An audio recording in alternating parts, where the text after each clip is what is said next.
नाबालिग लड़की के साथ रेप की कोशिश के मामले में इलाहाबाद हाईकोर्ट ने एक विवादित फैसला सुनाया है। इस विवादित फैसले पर सुप्रीम कोर्ट ने स्वतः संज्ञान लेते हुए सुनवाई की है।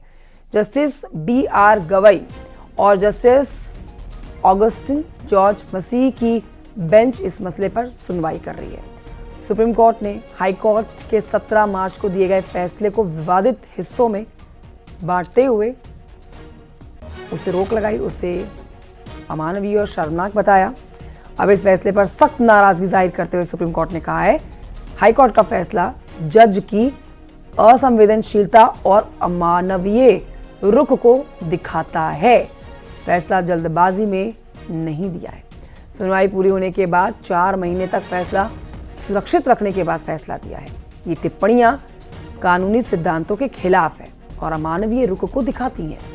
आपको बता देते हैं कि इलाहाबाद हाई कोर्ट ने एक केस के फैसले में टिप्पणी करते हुए कहा था कि पीड़िता के निजी अंगों को पकड़ना या पजामे के नाड़े को तोड़ना रेप को सिद्ध नहीं करता है। एक मामले की सुनवाई करते हुए इलाहाबाद हाई कोर्ट ने 2 लड़कों को सिर्फ ये टिप्पणी करते हुए रिहा कर दिया था कि रेप का मामला नहीं बनता है, रेप की कोशिश करने का मामला नहीं बनता है, क्योंकि सिर्फ पजामे का नाड़ा खोला गया था और उस बच्ची के निजी अंगों को छूने का प्रयास किया गया था। स्थानीय लोगों की मदद से बच्ची बच गई, रेप नहीं हुआ। इसी पर सुप्रीम कोर्ट ने स्वतः संज्ञान लेते हुए ये सख्त टिप्पणी की है। सुप्रीम कोर्ट ने सुओ मोटो कॉग्निजेंस लिया और सुप्रीम कोर्ट ने आज कहा कि ये बहुत ही इनसेंसिटिव ऑब्जर्वेशन थी इलाहाबाद हाई कोर्ट की और उस पर अभी स्टे लगा दिया गया है और सुप्रीम कोर्ट ने इसमें नोटिस भी इशू कर दिया है यूनियन ऑफ इंडिया को। उन्होंने एक्सेप्ट भी कर लिया है नोटिस। मेरठ में अवैध मस्जिद पर हिंदू संगठन के विरोध का मामला गरमाया हुआ है। हिंदूवादी नेता सचिन सिरोही ने यह कहा है कि मुकदमा दर्ज होने से नहीं डरेंगे, आंदोलन चलता रहने वाला है। आरोप लगाया गया है कि मुस्लिम युवकों के दबाव में बिना जांच के मुकदमा किया गया।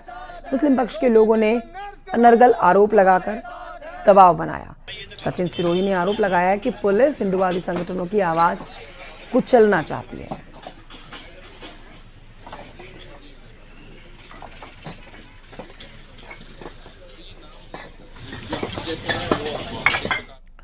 खबर कुशीनगर से, जहां पर एक घर में एक साथ 5 किंग कोबरा निकलने से हड़कंप मच गया।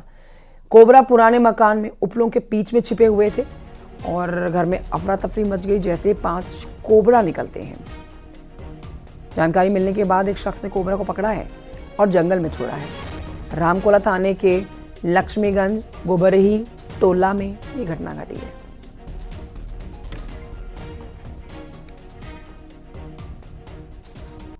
उधर संभल में फिर से दंगा भड़काने की कोशिश की शिकायत की गई है। जफर अली के सहयोगियों और दंगे के बाकी जो लोग हैं, आरोपी हैं, वो दंगा भड़काने की कोशिश और क्राउड फंडिंग का आरोप लगाते हैं। शिकायत की गई है इसको लेकर।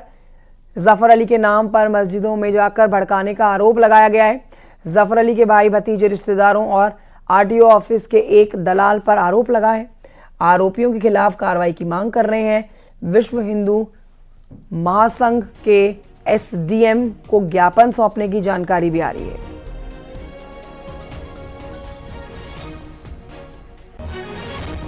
देखिए, लगातार यहां पर अभी मामला और गंभीर होता जा रहा है। दंगा भड़काने की कोशिश पर एक और शिकायत दी गई है। जफर अली पहले ही पुलिस की गिरफ्त में है। सदर हैं जामा मस्जिद के जफर अली, जिन्हें गिरफ्तार किया गया है। दंगा भड़काने की कोशिश के गंभीर आरोप इनके ऊपर लगे हुए हैं। अब एक और मामला जो सामने आया है वो इसी से मिलता जुलता है कि जफर अली और उनके सहयोगी जो हैं वो दंगे के बाकी आरोपियों पर दंगा भड़काने के और क्राउड फंडिंग का भी अब आरोप लग रहा है। इसको लेकर शिकायत की गई है।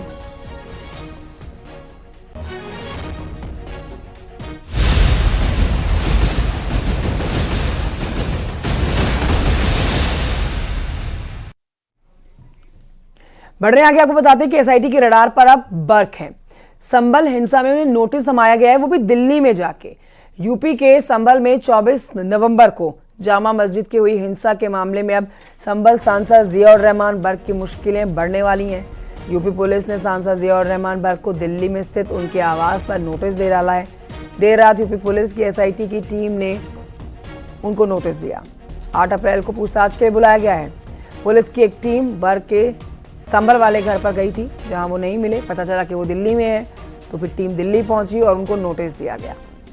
अब सुनवाई होनी है। इस मामले में सवाल होंगे, जिनके जवाब उन्हें देने होंगे। अपने आप को निर्दोष बता रहे हैं, लेकिन अब सवालों के जवाब देने होंगे, क्योंकि आरोप गंभीर हैं। 24 नवंबर को जो हिंसा भड़की है संभल में, उसको भड़काने के पीछे इनका हाथ है। भड़काऊ बयानबाजी, भड़काऊ भाषण इनकी तरफ से दिए गए हैं, जिसके बाद इस संभल में हिंसा भड़की थी और 4 लोगों की जान गई थी। एसआईटी ने नोटिस जारी कर दिया है और नोटिस थमा दिया है दिल्ली वाले घर में जाके इनके हाथ में। ज़ियाउर रहमान बर्ग की मुश्किलें बढ़ती हुई नजर आ रही हैं।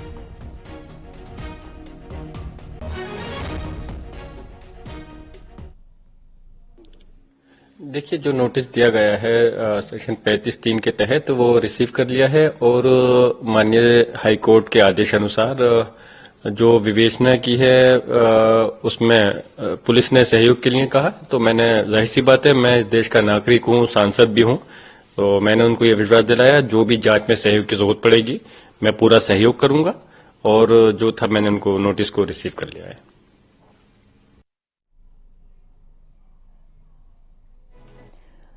तो नोटिस रिसीव कर लिया। आप सुन रहे हैं ज़ियाउर रहमान बर्ग को, जिन्होंने कहा है कि वो कानून का पूरा समर्थन करते हैं और अनुशासन का पालन करेंगे। ज़ियाउर रहमान बर्ग को नोटिस दे दिया गया है। अब पूछताछ होनी है, जिसके लिए उनको तारीख भी दे दी गई है। दिल्ली वाले घर में अपने स्थित हैं, संभल के सांसद हैं, समाजवादी पार्टी से सांसद हैं संभल से, और ऐसे में गंभीर सवाल उनके लिए उठ जाते हैं 24 नवंबर की हिंसा को लेकर। सांसद ज़ियाउर रहमान बर्ग पर कानून का शिकंजा कसता जा रहा है। दरअसल सपा सांसद पर कई मामलों की जांच चल रही है। इसमें अवैध मकान निर्माण, बिजली चोरी और संभल हिंसा के मामले में उन पर जांच चल रही है। ऐसे में संभल हिंसा में एसआईटी जांच कर रही है, जिसकी तफ्तीश लगातार बढ़ती जा रही है और उसके दायरे में संभल सांसद ज़ियाउर रहमान बर्ग आ चुके हैं। एसआईटी और यूपी पुलिस की टीम आज दिल्ली पहुंची और देख सकते हैं ये हमारे ठीक पीछे संभल के सांसद ज़ियाउर रहमान बर्ग का आवास है। ये दिल्ली का वेस्टर्न कोर्ट है, जहां पर तमाम सांसदों को आवास अलॉट किए गए हैं और इसके प्रथम तल पर संभल सांसद ज़ियाउर रहमान बर्ग रहते हैं। ऐसे में आज एसआईटी और यूपी पुलिस ने यहां पहुंचकर उन्हें नोटिस तामील कराया और इसके बाद संभल सांसद ज़ियाउर रहमान बर्ग से एसआईटी पूछताछ करेगी और आगे की कार्रवाई तय करेगी। वीडियो जर्नलिस्ट योगेंद्र के साथ संदीप पांडे, न्यूज़ 18 दिल्ली। संभल के समाजवादी पार्टी के सांसद ज़ियाउर रहमान बर्ग ने जामा मस्जिद के प्रमुख जफर अली की गिरफ्तारी का विरोध किया है। उन्होंने कहा है कि जामा मस्जिद के सदर को गिरफ्तार करना जमीर को झकझोर देने वाला है। बर्ग ने लिखा है कि जितना जुल्म करेंगे उतना लोग उनके हौसले मजबूत होंगे।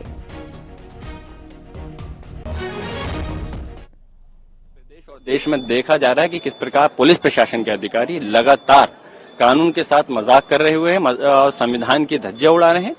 जिस समय त्योहार के समय आपसी भाईचारा सौहार्द बनाना चाहिए था, उस समय गिरफ्तारी करने का क्या मतलब बनता है। और रही बात, उन्होंने इस प्रकार की कोई गलती नहीं की। उनकी गलती सिर्फ ये है कि उन्होंने सच उजागर कर दिया। उनकी गलती है कि उन्होंने प्रेस के अंदर जो अपनी आंखों से देखा उसको बयान कर दिया। तो और फिर उनके भाई ने, जो ताहिर साहब हैं, उन्होंने खुद कहा कि वो आयोग के सामने अपना बयान देने जाना चाहते थे। तो जब सोचिए, मैं आपके चैनल ANI के माध्यम से कहता हूं, आप बताइए कि अगर जामा मस्जिद के सदर को ही अपने बयान आयोग के सामने दर्ज कर नहीं कराने दिया गया, उनको गिरफ्तार कर लिया गया, तो आम व्यक्ति जो है वो कैसे अपने आयोग के सामने बयान दे सकता है।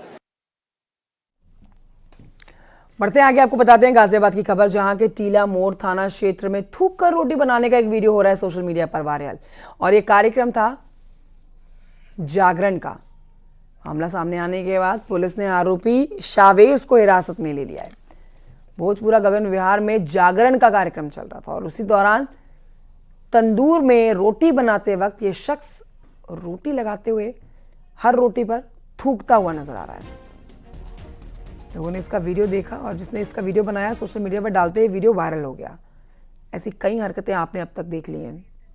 ये 3 तस्वीरें आपके सामने हैं, ऐसे ही मामले ये ये 3 तस्वीरें हालांकि आपको इसी कार्यक्रम से जुड़ी हुई दिखा रहे हैं, जहां पर लोगों ने जब ये वीडियो देखा या ये जानकारी लोगों तक पहुंची कि जो भोज बनाया जा रहा है उसमें प्रत्येक रोटी में थूक डाला जा रहा है, तो लोगों का गुस्सा 7वें आसमान पर था। लोगों ने पुलिस को इसकी शिकायत दी। पुलिस मौके पर पहुंच के रोटी बनाने वाले शख्स को गिरफ्तार कर लेती है।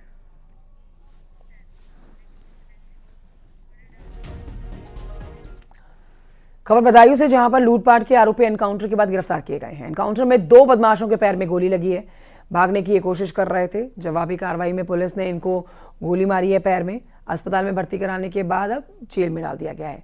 2 दिन पहले सराफा व्यापारी से लूटपाट की घटना को उन्होंने अंजाम दिया था। 3.5 लाख रुपए लूटे थे।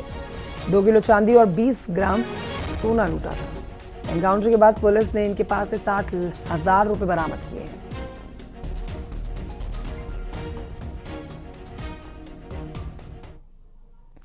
बढ़ते हैं आगे, आपको मेरठ की जानकारी देते हैं, जहां पर पुलिस चौकी में रोजा इफ्तार पार्टी की जा रही थी। इसका वीडियो सोशल मीडिया पर वायरल हो गया। अब वीडियो के वायरल होने के बाद देखिए कार्रवाई शुरू कर दी गई है।